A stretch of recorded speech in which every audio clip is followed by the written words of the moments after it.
Pau avait l'occasion de se racheter après sa défaite à domicile lors de la dernière journée face à Clermont avec une nouvelle réception face au Stade Français cette fois.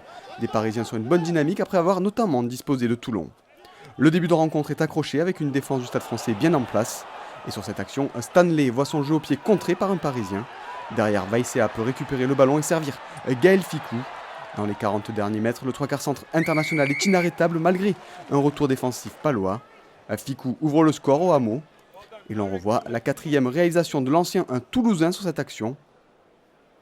Et sur ce contre assassin du Stade Français. La transformation ne passe pas. Les deux équipes inscrivent chacune une pénalité, mais passé la demi-heure de jeu, le Stade Français accélère une nouvelle fois.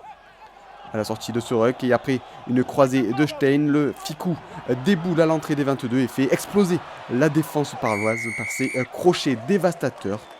Il signe ainsi son deuxième essai de la rencontre. Et l'on peut admirer le travail de Gaël Ficou qui s'est amusé des Palois sur cette action. Le Stade Français mène 15-3 sur la pelouse du hameau. Sonné, la section essaie de réagir mais manque de justesse à l'image de ce ballon perdu dans le camp parisien. Derrière, la sanction est immédiate. Le contre s'organise dans le sillage du demi de mêlée parisien avec un service pour Kylian Hamdaoui qui accélère depuis sa moitié de terrain avant de passer entre deux Palois pour filer à l'essai. Un nouvel essai en contre pour le Stade Français, efficace dans cette rencontre. Hamdaoui en profite ici pour signer son 4e essai de la saison. Pau est dépassé par les coups de boutoir parisiens. Et l'on peut admirer toute la vista et la justesse d'Hamdaoui dans sa course pour aller derrière la ligne. Et à la pause, le Stade Français mène 22-3. Les vestiaires ont dû trembler du côté palois pendant la mi-temps. Et l'équipe de Simon Mannix offre un tout autre visage au retour des vestiaires, notamment en termes d'agressivité.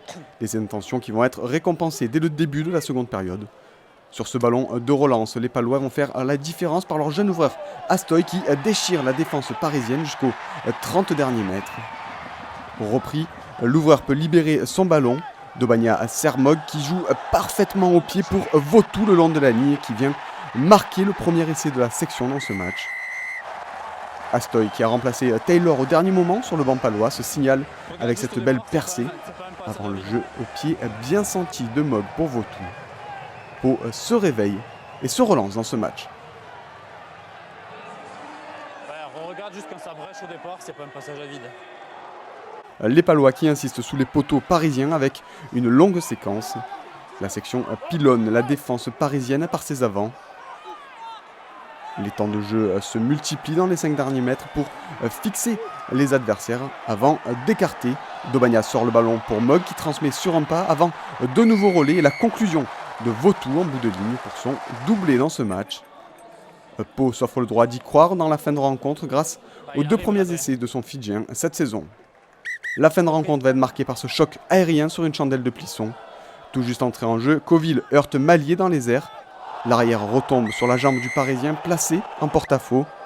Le joueur parisien reçoit un carton jaune pour cette faute mais semble surtout s'être sérieusement blessé. Plus rien ne sera marqué dans cette rencontre et sur une ultime mêlée, le Stade Français peut mettre un terme à ce match.